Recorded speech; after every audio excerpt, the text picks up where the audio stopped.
Hi friends, welcome to my new video. ഇന്നത്തെ എൻ്റെ വീഡിയോയിൽ ഒരു ടർക്കി വ്ളോഗാണ് ഞാൻ ചെയ്യാൻ പോകുന്നത്.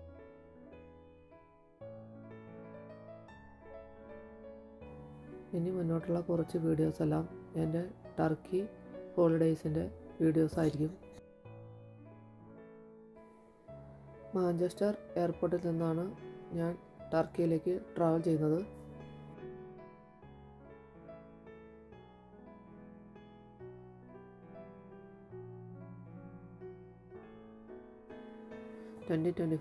സ്പ്രിംഗ് വെക്കേഷനിലാണ് ഞാൻ ഈ യാത്ര പോകുന്നത്. ഏകദേശം ഒരു 5-8 മാസത്തിന് ശേഷമാണ് ഞാനിപ്പോൾ ഒരു വിദേശ യാത്രയ്ക്ക് പോകുന്നത്. ടർക്കി വിസിറ്റ് ചെയ്യുക എന്നുള്ളത് എൻ്റെ വലിയൊരു ആഗ്രഹമായിരുന്നു. ആ ആഗ്രഹം സാധിക്കാൻ പോകുന്നതിൻ്റെ ത്രില്ലിലാണ് ഞാനിപ്പോൾ ഉള്ളത്.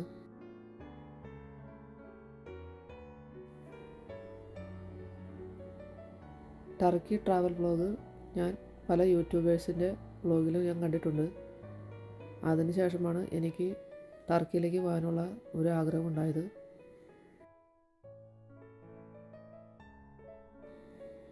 മാഞ്ചസ്റ്റർ എയർപോർട്ടിൻ്റെ പ്രൈവറ്റ് കാർ പാർക്കിലേക്കാണ് ഇപ്പോൾ ഞങ്ങൾ പോയിക്കൊണ്ടിരിക്കുന്നത്.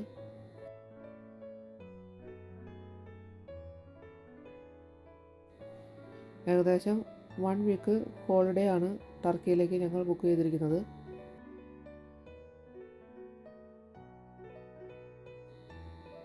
അപ്പോൾ ഈ പ്രൈവറ്റ് കാർ പാർക്കിൽ കാർ ഇട്ടതിന് ശേഷമാണ് ഞങ്ങൾ എയർപോർട്ടിലേക്ക് പോകേണ്ടത്.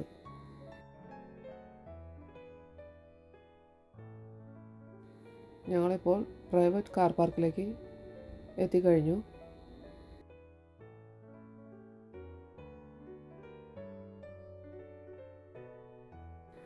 മാഞ്ചസ്റ്റർ എയർപോർട്ടിൽ നിന്നും പോകുന്ന ഫ്ലൈറ്റുകളാണ് ഇപ്പോൾ ഈ കാണുന്നത്.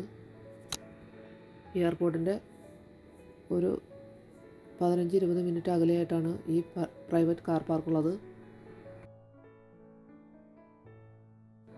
വളരെ വലിയ ഒരു പ്രൈവറ്റ് കാർ പാർക്കാണ് ഇവിടെ ഈ കാണുന്നത്.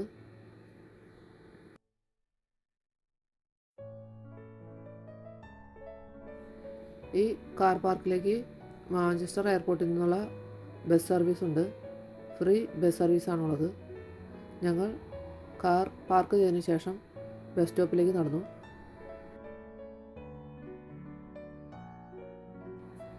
ബസ് സ്റ്റോപ്പിൽ ഏകദേശം ഒരു 10 മിനിറ്റോളം വെയിറ്റ് ചെയ്തതിന് ശേഷം ഞങ്ങൾക്ക് എയർപോർട്ടിൻ്റെ ഫ്രീ ബസ് വന്നു. ഞങ്ങൾ അതിൽ കയറി എയർപോർട്ടിലേക്ക് യാത്രയായി. ഈ പ്രൈവറ്റ് കാർ പാർക്കിൻ്റെ പല ഭാഗത്തായിട്ട് ഫ്രീ ബസ് സ്റ്റോപ്പുകളുണ്ട്. ഏകദേശം 10 മിനിറ്റോളം ഫ്രീ ബസ്സിൽ ട്രാവൽ ചെയ്തതിന് ശേഷം ഞങ്ങൾ മാഞ്ചസ്റ്റർ എയർപോർട്ടിൻ്റെ ടെർമിനൽ 1-ലെത്തി.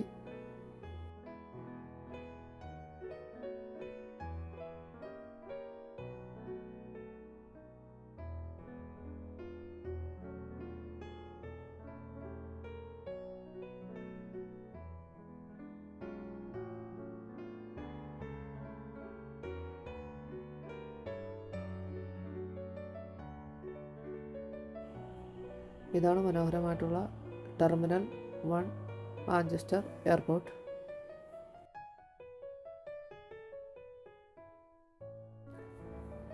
ഇവിടുത്തെ ഡ്യൂട്ടി ഫ്രീ കടകളിൽ കുറച്ചു നേരം കയറി ഇറങ്ങി.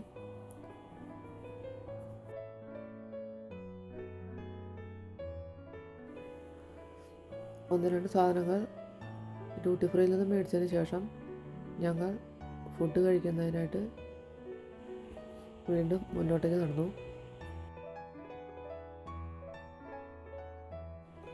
ഞങ്ങൾ കുറച്ച് നേരത്തെയാണ് എയർപോർട്ടിൽ എത്തിച്ചേർന്നത്. അതുകൊണ്ട് തന്നെ കുറച്ച് നേരം ഡ്യൂട്ടി ഫ്രീ ഷോപ്പുകളിലൂടെയും എല്ലാം കറങ്ങി നടന്ന് വീഡിയോസും ഫോട്ടോസും എല്ലാം എടുത്ത് ഞങ്ങൾ റെസ്റ്റോറൻറ്റിലേക്ക് നടന്നു.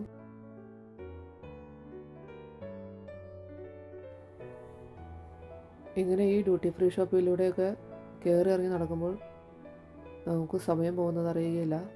അതുകൊണ്ട് കുറച്ച് നേരം ബോറടി മാറ്റാനായിട്ട് വെറുതെ ഡ്യൂട്ടി ഫ്രീ ഷോപ്പിലൂടെ വീണ്ടും കയറി ഇറങ്ങി.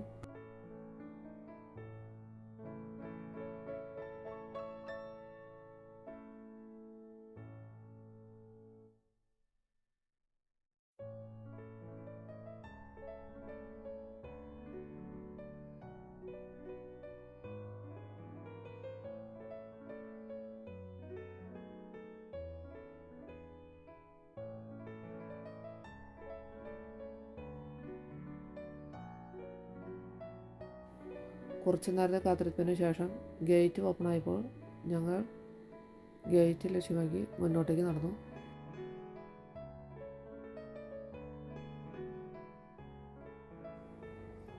ഈസി ജെറ്റ് എയർലൈൻസിനാണ് ഞങ്ങളിന്ന് ട്രാവൽ ചെയ്യുന്നത്.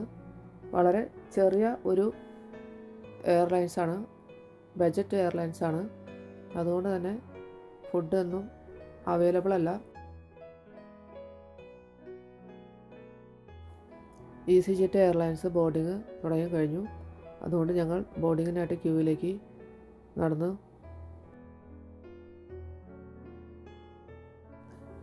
സ്പ്രിംഗ് വെക്കേഷൻ ആയതിനാൽ എയർപോർട്ട് നല്ല തിരക്കാണ്.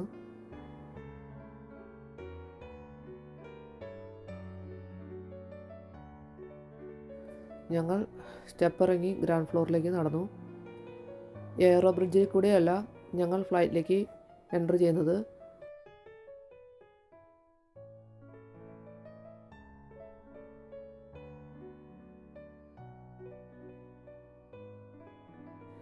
ഈസി ജെറ്റ് ബജറ്റ് എയർലൈൻസ് ആയതിനാൽ ഞങ്ങൾ ഗ്രൗണ്ടിൽ നിന്നാണ് ഫ്ലൈറ്റിലേക്ക് ബോർഡിങ് ചെയ്യുന്നത്.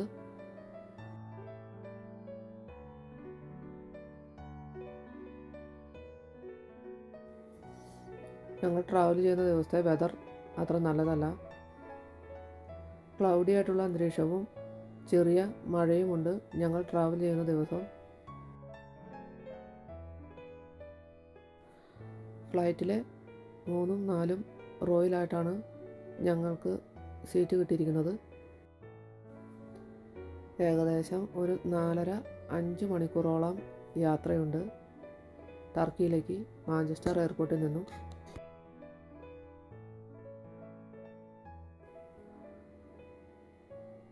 ഉച്ചയ്ക്ക് 3 മണിക്ക് ശേഷമാണ് ഞങ്ങൾ മാഞ്ചസ്റ്ററിൽ നിന്നും ഫ്ലൈറ്റിലേക്ക് ബോർഡിങ് ചെയ്യുന്നത്. മാഞ്ചസ്റ്റർ ടൈമിൽ നിന്നും 2 മണിക്കൂർ മുന്നോട്ടേക്കാണ് ടർക്കി ടൈമുള്ളത്. അതുകൊണ്ട് ടർക്കിയിലെത്തുമ്പോഴേക്കും ഇരുട്ടായിരിക്കും.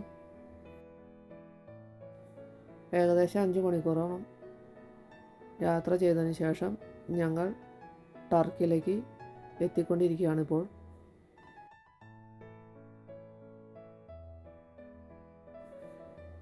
ടർക്കിയിലെ അന്റാലിയ എന്ന എയർപോർട്ടിലേക്കാണ് ഞങ്ങളിപ്പോൾ എത്തിച്ചേർന്നുകൊണ്ടിരിക്കുന്നത്.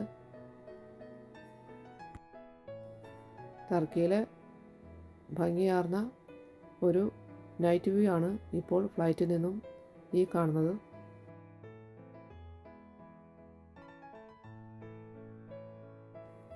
ടർക്കിയിലെ സൗത്തിലായിട്ടാണ് അന്റാലിയ എന്ന സ്ഥലം സ്ഥിതി ചെയ്യുന്നത്.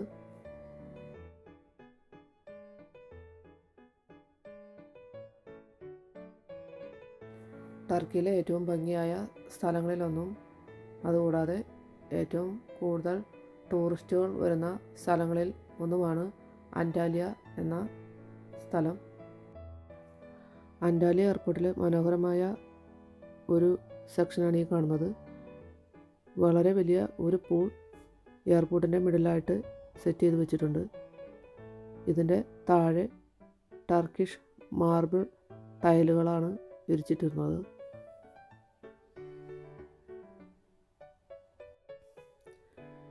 ഞാൻ ഈ പൂളിൻ്റെ ദൃശ്യം കുറച്ച് വിശദമായിട്ട് കാണിച്ചു തരാം.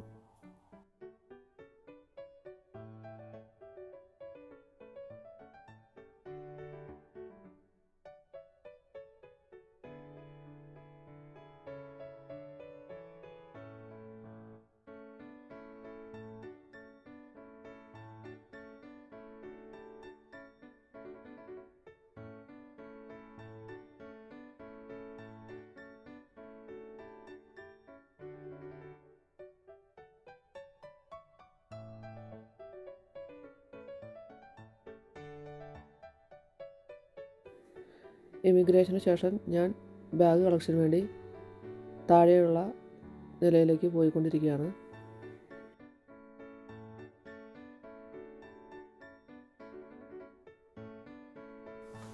ടർക്കിയിൽ വന്നതിൻ്റെ വലിയ എക്സൈറ്റ്മെൻറ്റാണ് ഞാൻ. പല ട്രാവൽ വ്ളോഗുകളും വീഡിയോയിലും മൂവിയിലും ഒക്കെ ടർക്കി കണ്ടിട്ടുണ്ട്. അതുകൊണ്ടാണ് ഇങ്ങോട്ടേക്ക് വരണമെന്ന ആഗ്രഹം എനിക്കുണ്ടായത്. എൻ്റെ ഈ ടർക്കിയിലെ വ്ളോഗും നിങ്ങൾക്കെല്ലാവർക്കും ഇഷ്ടമാകുമെന്ന് ഞാൻ വിചാരിക്കുന്നു. ഓരോ വ്ളോഗർമാരുടെയും ട്രാവൽ എക്സ്പീരിയൻസ് ഓരോ തരത്തിലായിരിക്കുമല്ലോ.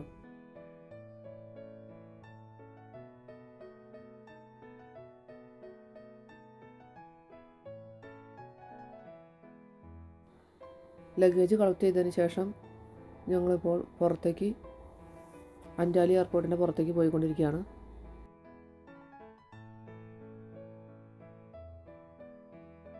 പുറത്ത് ഞങ്ങൾ താമസിക്കുന്ന ഹോട്ടലിലെ ടാക്സിക്കാരൻ വെയിറ്റ് ചെയ്യുന്നുണ്ട്.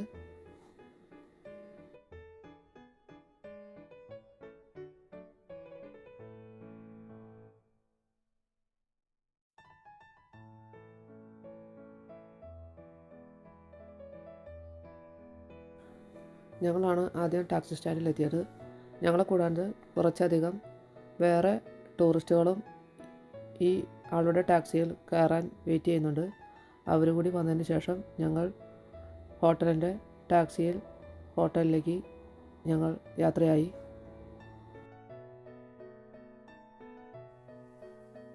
രാത്രി ടർക്കി സമയം 9 മണിക്ക് ശേഷമാണ് ഞങ്ങൾ ടർക്കിയിൽ ലാൻഡ് ചെയ്തത്. അതിനുശേഷം ടാക്സിയിൽ മറ്റുള്ളവരെ കൂടി വെയിറ്റ് ചെയ്യാൻ വേണ്ടി 1 മണിക്കൂറോളം കൂടി ഞങ്ങൾ ടാക്സിയിലിരുന്നു. അവർ വന്നതിന് ശേഷം 10 മണിക്ക് ശേഷം ഞങ്ങൾ ടാക്സിയിൽ ഹോട്ടലിലേക്കുള്ള യാത്ര ആരംഭിച്ചു.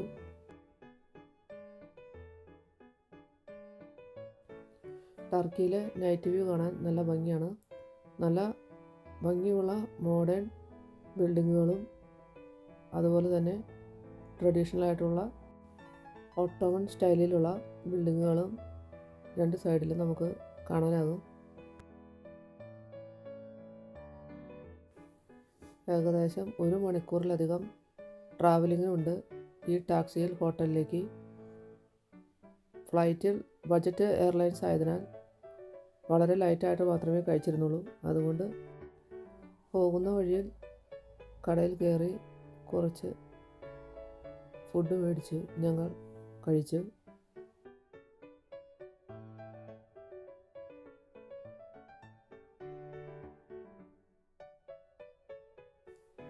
ഞങ്ങളുടെ ടാക്സി ഇപ്പോൾ ഏകദേശം ഞങ്ങൾ താമസിക്കുന്ന ഹോട്ടലിൻ്റെ അടുത്ത് എത്താറായിക്കൊണ്ടിരിക്കുകയാണ്. ഈ കാണുന്നതാണ് ഞങ്ങൾ താമസിക്കാൻ പോകുന്ന ഹോട്ടൽ. ഏകദേശം ഒരാഴ്ചയോളം ഞങ്ങൾ ഈ ഹോട്ടലിൽ സ്റ്റേ ചെയ്യുന്നുണ്ട്. ഇഫ്താലിയ ഓഷ്യൻ, ഇഫ്താലിയ അക്വ റിസോർട്ട് എന്നീ 2 വലിയ ഹോട്ടലുകളാണ് ടൂറിസ്റ്റിനായിട്ട് ഇവിടെ പ്രവർത്തിക്കുന്നത്.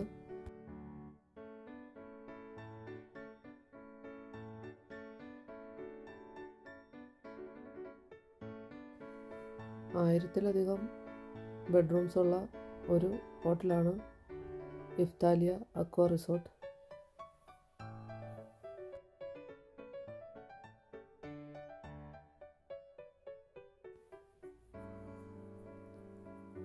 ആറേഴ് മണിക്കൂർ ടോട്ടൽ ഇപ്പോൾ യാത്ര ചെയ്തു. അതിനുശേഷം ഞങ്ങൾ ഹോട്ടലിലെത്തി ചെക്ക് ഇൻ ചെയ്യാനായിട്ട് ഹോട്ടൽ ലോബിയിലേക്ക് പോയിക്കൊണ്ടിരിക്കുകയാണ്.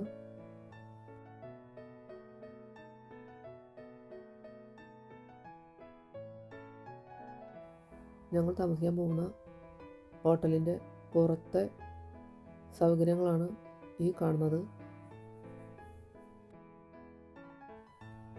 ഈ ഹോട്ടലിൻ്റെ റിസപ്ഷൻ ഏരിയ വളരെ വലുതും വിശാലമായതും അതുപോലെ തന്നെ ഓട്ടോമൻ സ്റ്റൈലിലുള്ള ഒരു ഡിസൈനുമാണ് ചെയ്തിരിക്കുന്നത്.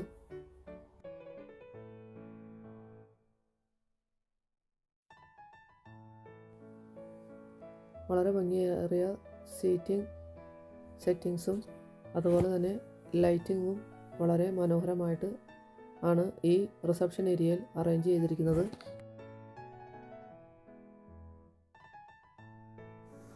വാം വൈറ്റിൻ്റെയും സിൽവർ ആൻഡ് ഗോൾഡ് ഇൻറ്റീരിയർ ഡെക്കറേഷനാണ് റിസപ്ഷനിൽ മെയിനായിട്ട് ചെയ്തിരിക്കുന്നത്. ഞങ്ങളിപ്പോൾ റിസപ്ഷനിലേക്ക് ചെക്കിങ്ങിനായിട്ട് ചെന്നു. വളരെ നല്ല കാലാവസ്ഥയാണ് ഇപ്പോൾ ടർക്കിയിലുള്ളത്. അതുകൊണ്ട് തന്നെ റിസപ്ഷൻ്റെ അകത്തും പുറത്തും രാത്രിയിലും പകലും ഒക്കെ ഇരുന്നാൽ സമയം പോകുന്നതറിയില്ല.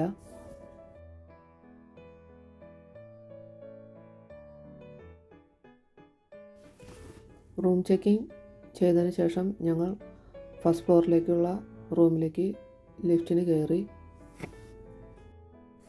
ഇതാണ് ഞങ്ങളുടെ ഫസ്റ്റ് ഫ്ലോറിലുള്ള റൂം. 2 ബെഡ്റൂംസാണ് ഞങ്ങൾ ഈ ഹോട്ടലിൽ ബുക്ക് ചെയ്തിരിക്കുന്നത്. 2 ബെഡ്റൂമിൻ്റെയും ഡിസൈനും വലിപ്പവും ഫർണിച്ചറുകളുടെ എണ്ണവും എല്ലാം ഒരേപോലെയാണ്. അത്യാവശ്യം ചെറിയൊരു ഫ്രിഡ്ജ് ഈ റൂമിൽ വെച്ചിട്ടുണ്ട്. അതുകൂടാതെ കെറ്റിലും അതിനോടൊപ്പം ടീ ബാഗും കോഫി ബാഗും ടീ കപ്സും ഷുഗറും ഓരോ റൂമിലും പ്രൊവൈഡ് ചെയ്തിട്ടുണ്ട്. ഈ റൂമിൽ ഒരു സിംഗിൾ ബെഡും ഒരു ഡബിൾ ബെഡും ആണ് ഉള്ളത്. ഈ റൂമിൽ ഇത് കൂടാതെ റൂമിൻ്റെ ബാക്കിലായിട്ട് ഒരു ചെറിയ ബാൽക്കണിയും ഉണ്ട്. ആ ബാൽക്കണിയിൽ നിന്നും പുറത്തേക്ക് നോക്കിയാൽ നല്ല ഭംഗിയുള്ള രാത്രിയിലെ വ്യൂ നമുക്ക് കാണാവുന്നതാണ്. ഞാനിപ്പോൾ ബാൽക്കണിയിലേക്ക് നടക്കുകയാണ്. ഇതാണ് ഈ റൂമിൻ്റെ ബാൽക്കണി. ഈ ബാൽക്കണിയിൽ നിന്നും പുറത്തേക്ക് കാണുന്നത് ഈ ഹോട്ടലിലെ തന്നെ റൂമുകളാണ്. ഇന്നിപ്പോൾ ഏകദേശം 12 മണി, രാത്രി 12 മണി ആകാറായി. നല്ല ക്ഷീണവും ഉറക്കവും വരുന്നുണ്ട്. ഇനി ടർക്കിയിലെ കാഴ്ചകളുമായി അടുത്ത വീഡിയോയിൽ കാണുന്നവരെ എല്ലാവർക്കും ബൈ ബൈ.